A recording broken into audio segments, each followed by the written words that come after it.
Here we are with accomplished real estate developer, philanthropist, adventurer, Morgan Parker. Oh, that's a lot of things, isn't it? It certainly is. You've packed an absolute truckload into your life so far. Can you share with me your momentous or most favourite memory today? Well, I think for anyone who becomes a parent, it's got to be the birth of their child. I've been lucky to have a beautiful daughter, Aria, and the day she was born would be the absolutely best moment of my life. Oh, that's beautiful. Morgan, I've done a lot of reading and research about you, and philanthropic values really form the core of who you are. If you could change the world, what would be one thing that you would do? I think when you start to see the incredible rewards from contributing to society in a philanthropic way, you wish that everyone was doing it.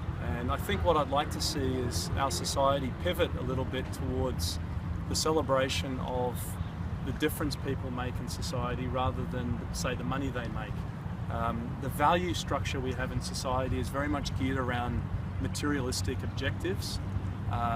If we were able to create admiration and celebration for people who'd done philanthropic feats, I would be thrilled to see that.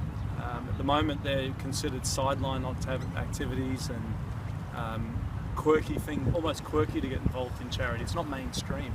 So I'd love to see the whole world change its culture to thinking about what people can do for others. So just on that note, Morgan, share with me what it is like to make a gift. What's the feeling like? Oh, look, I think giving it to charity or philanthropy is one of the most selfish things you can do. It sounds strange to say selfish, but the feeling that I get when I'm involved in charitable activities is just beyond anything.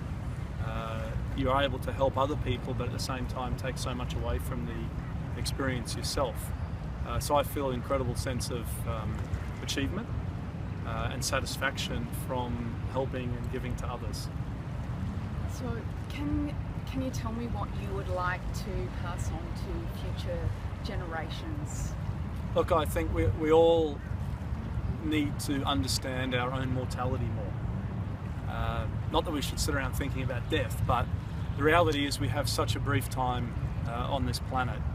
And often that's used as an excuse not to care about what we do, because you think, well, what difference can I make? I'm only one person, I only live less than 100 years. I can't really change any outcomes. But when you start to think of our humanity as a continuum of lives that collectively can make a difference, I think when you pass on to the world a better place, and it might just be the street that you live in is that little bit better than when you arrived, the city you live in, or even indeed the world. That's, to me, the objective for all of us, is to create a better planet. So recently you became involved with the Somerville House Foundation. What was your inspiration that led you to becoming involved? Look, just from a generic point of view with philanthropy, education is one of my top priorities. And obviously, being in the Somerville House community, I've had, for this short period of time, I've been able to see the level of excellence that the school is striving to achieve. And I feel that when one becomes part of a school, they're essentially joining a new community. And I apply the same principles as I would in any other community that I'm a member of, and I want to try and help and contribute to that. But what strikes me most about a school like Somerville is the heritage, and this not just current striving for achievement, but a history of that. And I think that current parents, current students have an opportunity to further that heritage and become part of the history of the school. And any girl, no matter how short or long they are a student at Somerville House, is forever a Somerville girl. And that means that whatever contribution you make now, you're really deriving that reward, that gratification, over the course of your whole life, not just the period that you're at the school. Because we, of course, are getting to enjoy right now all of the wonderful virtues of Somerville House that have only come about because of the work that previous parents, previous faculty, previous students have achieved. So why should we just rest on that and soak it all up and take? No, we've got to give to further the school. And I believe that Somerville can be one of the finest girls' schools in the world. Having been a Brisbane boy but spent most of my life abroad, I have the opportunity to compare Somerville to schools in other countries. And I've got to tell you, it's one of the best schools in the world already. And there's no limit to what girls who attend Somerville can achieve.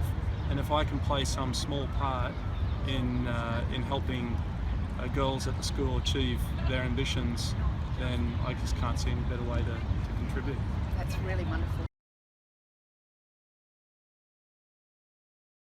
So Morgan, what is something about you that only those who are watching this clip will get to know? Other than the fact I can't dance. 2 left feet?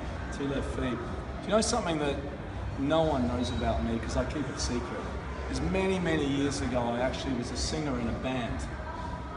I stumbled upon this opportunity. I used to go and watch this band. I was living in Taiwan, Taipei actually. I used to go to this bar and one night the singer didn't turn up for this band. And they said, Morgan, you've watched us a lot, you know our set list. How about you come up and sing?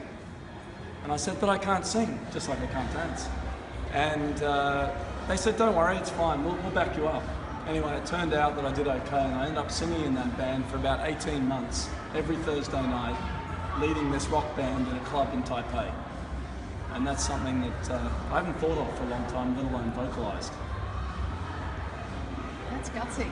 That's gutsy, and that really fits in. That really fits in with your adventurous attitude to life. Always say yes. Always say yes.